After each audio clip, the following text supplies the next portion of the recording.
24 September दैनंदिन ज्ञानेश्वरी अध्याय 18 सर्व गीतार्थ संग्रह योग अलंकापुरी पुण्यभूमी पवित्रम ते नांदतो ज्ञानराजा सुपात्र तया आठविता महापुण्यराशी नमस्कार माझा सद्गुरू श्री ज्ञानेश्वरांशी. ओवी क्रमांक 751 पासून पुढे.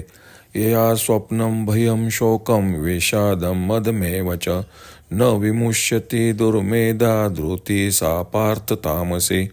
तरी सर्वाधमे गुणे जयाचे का रूपायेने कोळसा काळेपणे घडला जैसा.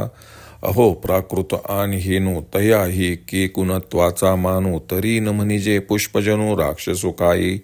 पै ग्रहा माझी इंगळू तया ते म्हणिजे मंगळू तैसा तमी धसाळू गुणशब्दू हा. जे सर्व दोषाचा वसोटा तमचे काम उनी सुबटा उभारिला अंगवटा. जया नराचा तो आळसो सुनी असे काके म्हणून निद्रे कही न मुके. पापे पोषिता दुःखे न सांडी जे जेवी आणि देहधनाची हा आवडी सदा भय तया तेन सांडी. विसंबू न शके धोंडी काठिन्य जैसे आणि पदार्थ जाती स्नेहो बांधे म्हणून तो शोक ठावो. केला न शके पाप जावो कृतघ्नोनी जैसे आणि असंतोष जीवेसी धरून ठेला अहर्निशी. म्हणून मैत्री तेनेसी विषादे केली लसना तेन सांडी गंधी. का अपत्य शिळा ते व्याधी तैसी केली मरणावधी विषादे तया. आणि वैसा वित्त कामू यांचा वाढवी संभ्रमू म्हणून मध्ये आश्रमो तोच केला.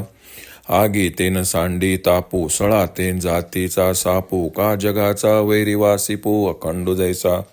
ना तरी शरीराते काळी न विसंबे कवने वेळू तैसा आती अडळू तामसी मृदू.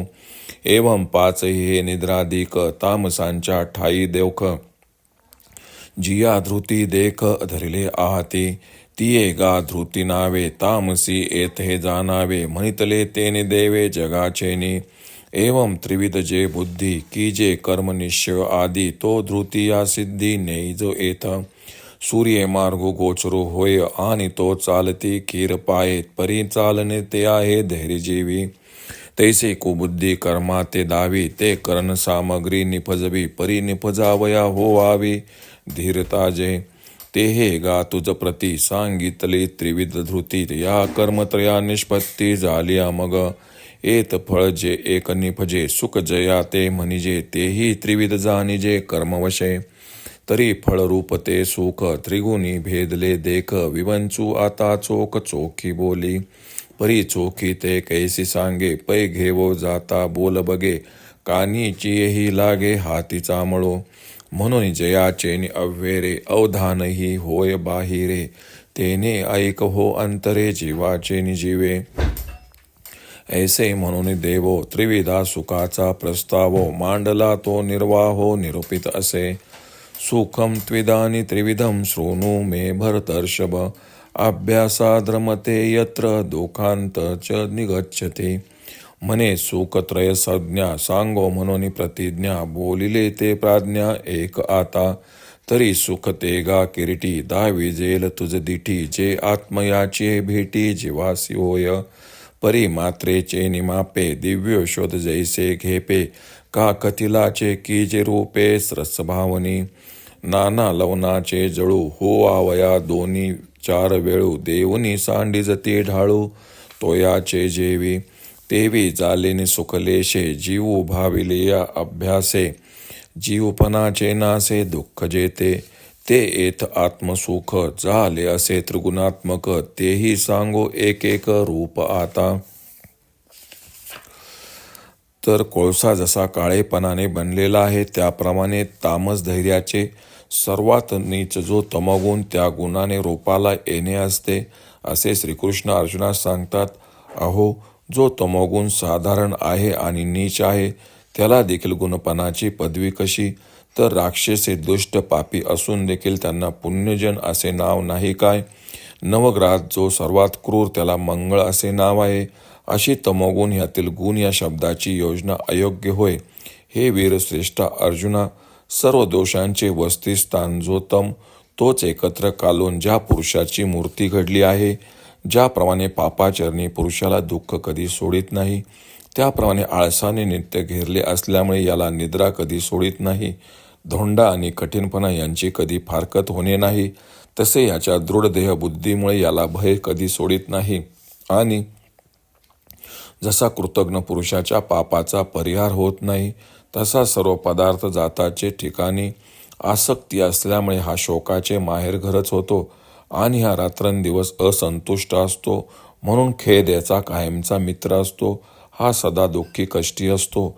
जसा लसणाचा दुर्गंध जात नाही किंवा पथ्य न पाळणाराचा रोग जात नाही, तसा याला खेद मरणापर्यंत सोडित नाही. आणि तारुण्य, संपत्ती व विषयेच्छा यांचा त्याला गर्व असल्यामुळे त्याचे ठिकाणी मस्ती असते. आगीला जशी उष्णता सोडित नाही, अथवा जातिवंत सर्प जैसा वैर सोडित नाही, अथवा भय जसे नेहमी जगाचा शत्रू आहे, अथवा काळ जसा शरीराला कधी विसरत नाही, तसा या तामसी धृतीला मद कधीच सोडित नाही. या प्रकारे निद्रा, भय, शोक, विषाद व मद हे 5 तमोगुणांचे दोष ज्या धृतीच्या ठिकाणी आहेत, ती धृती तामसी होय असे समज. असे जगन्नायक भगवान सांगते झाले. या प्रकारच्या बुद्धींनी जो कर्मनिश्चय केला जातो, तो या लोकात 3 प्रकारच्या धृतींनी तडीस नेला जातो. सूर्यप्रकाशाने दिसणाऱ्या मार्गाने पाय चालतात हे खरे, पण तो चालून जावा हा निश्चय करणे हे धृतीचे काम आहे. त्याप्रमाणे बुद्धीला कर्म दिसते व करण सामग्रीने ते घडतेही, परंतु या घटनेला जे धैर्य पाहिजे, 3 प्रकारची धृती तुला सांगितली. या धैर्याने 3 प्रकारचे कर्म उत्पन्न झाल्यावर मग त्याला जे फळ येते व ज्याला सुख असे नाव आहे, ते 3 प्रकारचे. वरील फलरूप जे सुख ते सुद्धा 3 गुणामुळे 3 प्रकारचे झाले आहे. त्याचेच आता स्पष्ट विवेचन करू. त्या 3 प्रकारच्या सुखांची शुद्धता ती इतकीच की त्यांचे शब्दांनी आकलन करू गेले की निदान श्रवणेंद्रिय रूप हाताचा मळ त्याला लागणारच. म्हणून ज्याच्या योगाने अवधानाला बाहेर यावे लागते, त्या शब्दाचाही अव्हेर करून इंद्रियाच्या मदती वाचून केवळ अंतर्मुख होऊन श्रवण कर, असे सांगून देवांनी 3 प्रकारच्या सुखाची प्रस्तावना केली. तिचे आता निरूपण करतो. भगवंत म्हणतात, हे बुद्धिमंता अर्जुना, गुणामुळे सुखाला तीव्रता आली ही ती सांगतो. अर्जुना, आत्मदर्शनाने जीवाला जे सुख प्राप्त होते त्याची तुला फोड करून सांगतो.